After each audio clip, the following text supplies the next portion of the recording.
Sahipsizler Haber Bülteni'nde bugün sizlerle birlikte Haşmet Ateş Bulunmakları ve Turgut abinin karakterini nasıl canlandırdığı hakkında konuşacağız. İki seçeneğimiz var. Evet ya da hayır. Karakterin ihanete uğradı mı?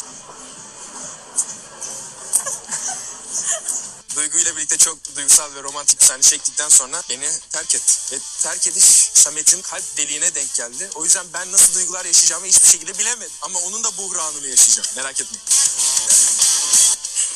Şu an ihanete uğradı. Tepkileriniz çok iyi. Arkayı görmeniz gerekiyor bu arada. Bence en çok ihanete uğrayan karakterlerden biriyim bu arada. Ve en yakın zamanda da işte bu Kerem olayında hırsızlıkla bir anda karşı karşıya kalınca büyük ihanetti o bence. Hem de çok acı bir şekilde. Tabii ki. Karakterin bir gün affedebileceğine inanıyor mu? Yavuz'u öldürmediyse herkes affeder. Merhametli bir karakter. Yusuf karakteri, o yüzden affeder. Neden olmasın? İnanmıyorum. Yani hayır daha baskın ama evet olabilir de şeytan tüyü de var. Evet olsun ya. Önce kendisini affetmeli bence ama affedecek inanıyor.